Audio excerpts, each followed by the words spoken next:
Hey everybody, welcome back to Vegas Weekly for Saturday, September the 25th, 2021. We got some exciting news to share here today with everybody, and we're going to continue our virtual strip walk as we make our way through Excalibur and beyond. A few programming notes. I think we're going to do a podcast this Monday. Got to tinker with some of that because I haven't done one since before the Vegas trip, so I have to fiddle with a few settings and stuff, but kind of fun doing those. So if I put that together, I'll probably talk about it a little bit more on the coming Wednesday show, try to promote that a little bit more, and also try once again to get the podcast on iTunes and some of the other popular podcast forums. But hey, if you want to check out what we've done so far, we're on Podbean and we're on Spotify. Spotify is kind of a big deal, so follow us there. Otherwise, nothing major happening in the Vegas tips and tricks world this week. Just another week that I'm not in Vegas. It's been a couple of weeks now since we made it back in one piece, sort of. So I'm kind of looking at sometime early next year for a possible return visit, but everything's kind of up in the air right now. Speaking of things that have been up in the air for the past 18 months, that has been travel to the United States from Europe and elsewhere. It has been basically impossible. Although our good friend Matt Bridger figured it out this past month that if he were to visit a non-European area and be there for like 15 days, then he would be able to actually access the United States. And got to tell you, got to give the guy some credit for his determination to make it back to Las Vegas. If you haven't checked out Matt's vlogs, I haven't finished them all, but his vlogs from his trip this past couple of weeks, it's great to see him back. But apparently, Matt has been negotiating with Joe Biden and some of the other administration officials along the way, and we are finally seeing a relaxation in travel restrictions, not just from the UK, but also from elsewhere in the EU and a few other countries as well, I believe, even including like India and some places like that. So it's pretty exciting, and I know just this past week I've seen, and I'm sure I've missed a bunch of people who probably also booked, but I know are in addition to, I think Matt's coming back sometime in December. A friend, Nikki Firmage, I believe has booked a trip for some time in January. And Ben Heath, he of Cocktail of the Day fame, I think he's headed out in December sometime. So I'm guessing there's a lot of other folks who are probably going to be making their way out that way as well. I have to imagine John and Gina Carey are going to make a trip as soon as they reasonably can. But yeah, starting sometime in early November, the travel restrictions are being relaxed significantly, and particularly vaccinated visitors. You'll have to prove that, are welcome to come to the United States. They are expected, in addition to being vaccinated, to take a test, a COVID test, within, I believe, 3 days of their departure and come back negative on that, and also to take a test after arriving in the United States. But there is no quarantine requirements present.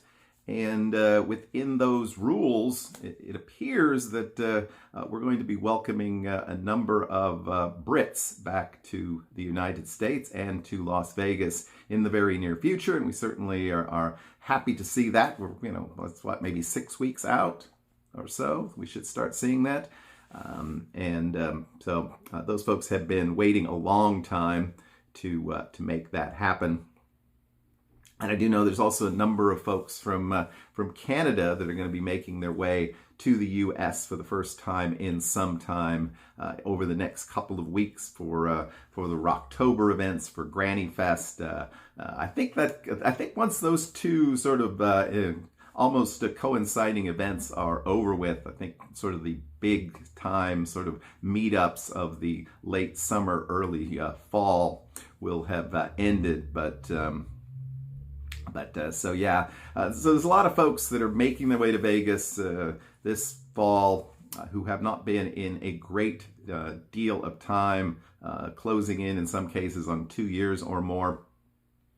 And even some folks here in the U.S. that have been waiting and putting things off due to all of the health concerns. And so in any case, we're happy to welcome the British in this case. The British are coming, but it's nothing to be alarmed about. Although you might want to, if you're a Las Vegas casino operator, you might want to boost your alcohol orders for November and December, because I'm thinking these folks are going to be just a little bit thirsty. So, yeah, I mean, there are some other rules in place. The airlines are expected to sort of keep track of people as they come to the U.S., get sort of names, phone numbers, that sort of information, so that if there is some sort of exposure, that we can track those folks and make sure they're aware of the risks and keep an eye on that to prevent any additional spread. But yeah,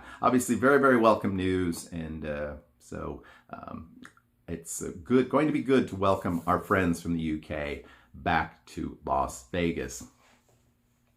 Now, if you remember last week, we started out what I called the strip walk, or the virtual strip walk, talking just to visitors to Las Vegas, first-time visitors, or in some cases, people that may just not be as familiar with the strip as some of us are, as I am, and just what to expect as you are making your way from the south end of the strip to the north end of the strip and then back. And last week we talked about the Las Vegas sign, we talked about Mandalay Bay and Luxor a bit, and we left off as we were going to make our way from the Luxor over to Excalibur.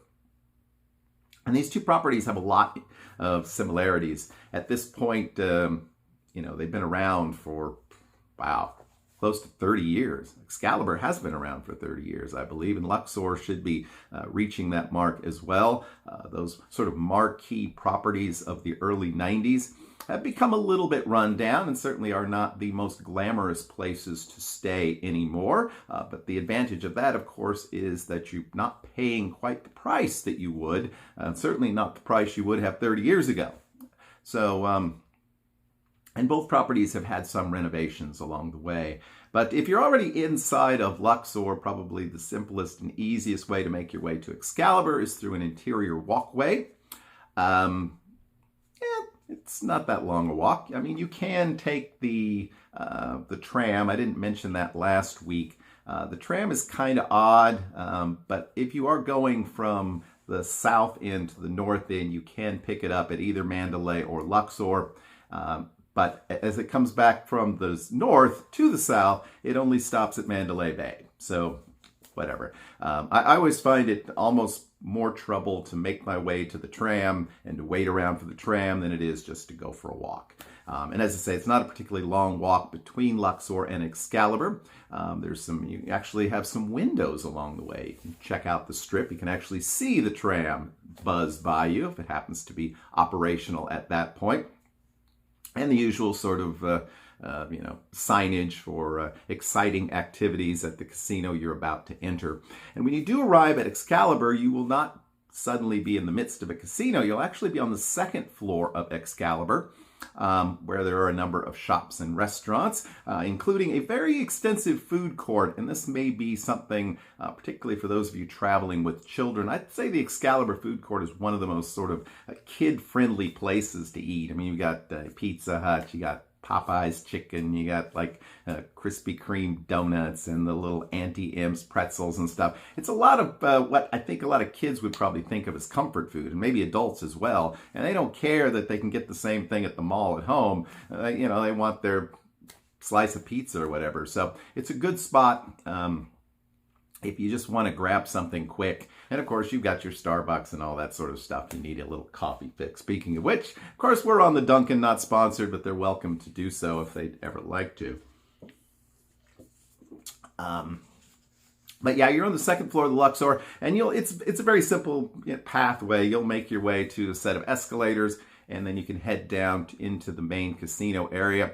Excalibur has a very large casino. It is a casino that if you're not entirely used to it, it's pretty easy to get lost in, which is true of a lot of Las Vegas casinos, but it's kind of just one big open space, and about the only sort of landmarks, I guess you would say, are a few restaurants and obviously the hotel registration and the sort of exits that take you to either of the towers there at Excalibur. I have never been a big fan of Excalibur.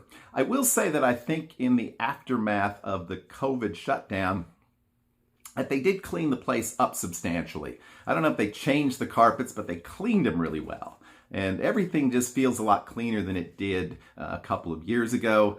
And the other thing I would say about the casino there is it seems, and this is of course anecdotal, that people have a fair amount of luck there. It seems like maybe at some of the lower end properties, the machines are not so tight, as we like to say. And it does seem like folks have had a lot of good success playing at Excalibur. That being said, I'm still not a huge fan of the casino for whatever reason. Maybe because it does feel so cavernous and just like one big room. But they certainly have a wide selection of slots and such. And obviously, you're not going to have a bunch of kids generally in the middle of the casino. So it's all right. I'm going to give it an okay rating. From Excalibur, you have a number of options. There is a walkway that'll take you across Las Vegas Boulevard and down, and then you'll be able to access Tropicana. We're not going to go that way, though, because we're going to continue north, and we're going to take the pathway that will lead us over to New York, New York. And when we come into New York, New York, we'll also be on the second level. And also on the second level of New York, New York, you'll also see a number of shops and reasonably priced eateries along the way. I think there's a pizza place and a few other places upstairs. And again, you'll make your way to an escalator at one point. And I think one of the most impressive views in Las Vegas of a casino, the other one that comes to mind is Main Street Station. But as you take the escalator down into the New York casino, it's a really cool view and, great for pictures or video. Pretty sure I did that once or twice. I've always enjoyed the New York casino myself. I don't particularly know why, but I have. The hotel itself, I think, is in need of a bit of renovation. And I suspect the MGM, M-Life people would probably agree with me privately that at some point in the near future, they'd like to invest some money in New York. And as I mentioned along the ways in terms of the upper floor, but I think New York is one of those properties that has a number of good value restaurants on site or nearby. There's the they have a sort of faux New York street scene that you can walk around and you can get hot dogs or deli food or hamburgers or pizza or whatever. And like I said, there's a number of sort of casual restaurants. There's the America restaurant, I think it's called, the Tom's Urban Place. You go outside and around, you can hit up Shake Shack there, one of my favorite burger spots. And again, none of those places are going to break the bank. So it's a really, I think, a good location, again, to hit up if you're looking for decent food values. And it's also very close, literally right next door to the sort of park area, the Park Theater and the T-Mobile Arena. So a good place to stay if you are planning on checking out an event at one of those places, and a good place to stay if you want to be sort of South Strip and have access to those other properties. All right, so next week when we pick up our strip walk, we'll be talking a little bit more about Park MGM, about the T-Mobile Arena, and we'll make our way to City Center and perhaps beyond. Well, at some point we will. But for now, we're going to stop and let you know that, again, we will be back on Wednesday with another Wednesday show. We'll be back next Saturday with another episode of Vegas Weekly. Until then, I hope that you all have a great, lucky, and healthy week. We will see you soon. Bye-bye.